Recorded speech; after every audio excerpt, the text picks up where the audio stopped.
Okay, if you look at this, there are four phases here. Phase 1, phase 2, phase 3, and 4. Strategic drift doesn't happen overnight. It takes a few years to happen. And during these few years, if you make the right decisions and do the right things, you can actually avoid strategic drift. Okay, look at phase 1. The blue line represents the environment. The red line represents the company, the organization, any organization. You look at phase 1. Phase 1, look at how the environment is changing and how the organization is changing. Phase 1 itself, you can see that the environment is changing at a more rapid rate compared to the organization. There's already a small gap between what the environment wants and what the organization is doing, phase 1. But it's still early, changes can be made. But if you fail to make changes, then you move to phase 2. Phase 2 is where you allow strategic drift to happen. Environment is changing at a much rapid rate, but you are still progressing at the same rate of change. Remember, time and tide waits for no man.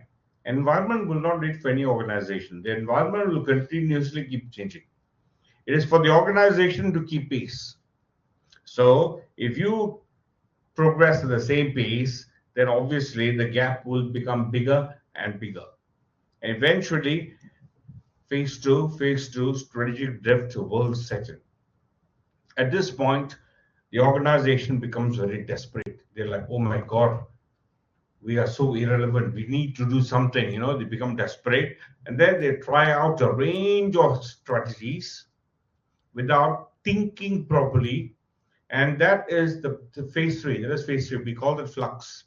You try something, it looks like the strategy is working, and then you fall back down. Then you try something else, looks like the strategy is working, and then you fall back down again. So you keep on trying a few things, it doesn't work. You're lost. You have no direction. You don't know what to do. Your strategies are still not relevant to what the environment wants, and that period is called period of flux. By phase 3, if you don't do something dramatic, if you don't do something transformational, massive change, if you don't do something transformational, this will also require a paradigm change. I hope you remember the word paradigm. Okay, there will also need a paradigm change here. You have to really do something drastic, dramatic, and only then the organization will be able to catch up with the environment. Otherwise, that will be the end of the organization, the death of the organization. So strategic drift is something that can be avoided, can be prevented, so long as you are in touch with the environment, so long as you know what's happening out there, both in the macro environment industry, so long as you're making changes within the organization to cope with the O's and D's, you can prevent strategic drift. And this is what managers must try to do. And these are some classic examples. Have you heard of MySpace? Who replaced MySpace? Facebook, that's right. Kodak replaced by what? What did Kodak make? Louder? More than cameras? Film rolls. Films and film rolls.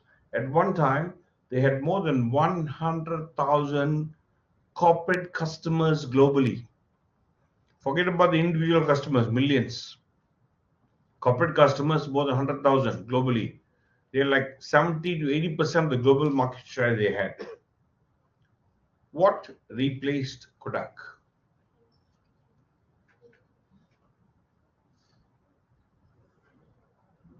What replaced? Why did they become irrelevant? Why have they gone bankrupt? Yeah, they don't exist anymore. Digital? Yeah, digital imaging. Okay. Which company in the world is the first company to invent digital cameras? Ask Google, ask ChatGPT. First company in the world to invent digital cameras. You'll get a shock.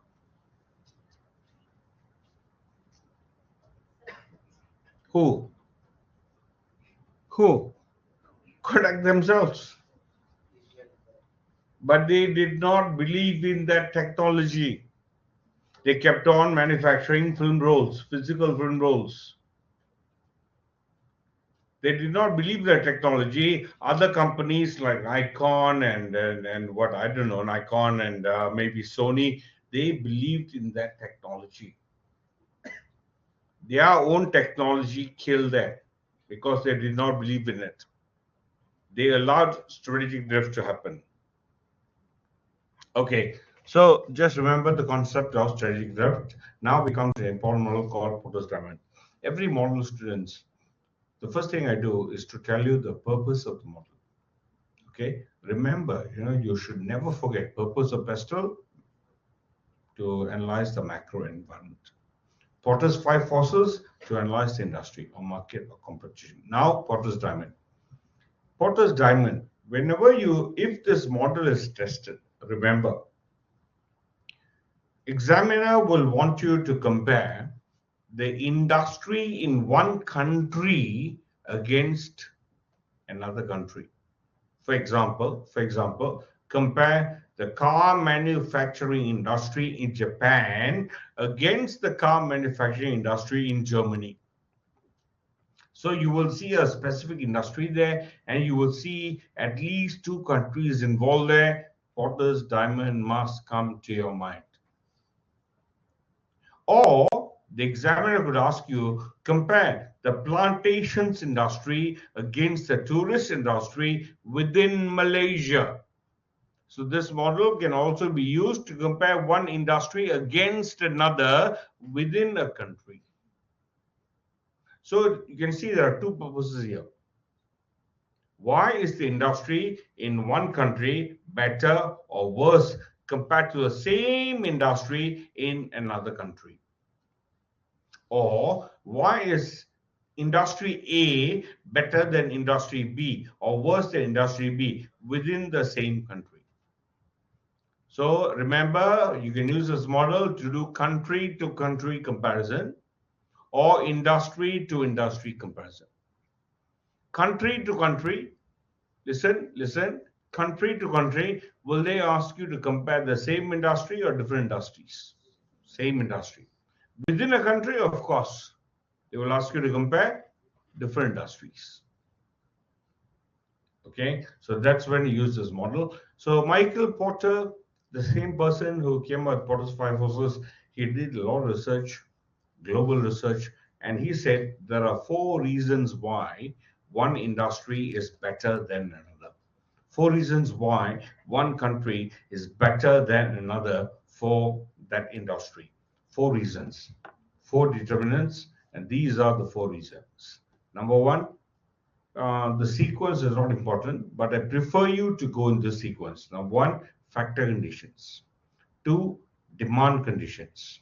Three, related and supporting industries. And four, firm strategy, structure, and rivalry. Let's look at these four reasons, okay? So, if these four elements exist for industry in a country, the industry is likely to be world-class or internationally competitive.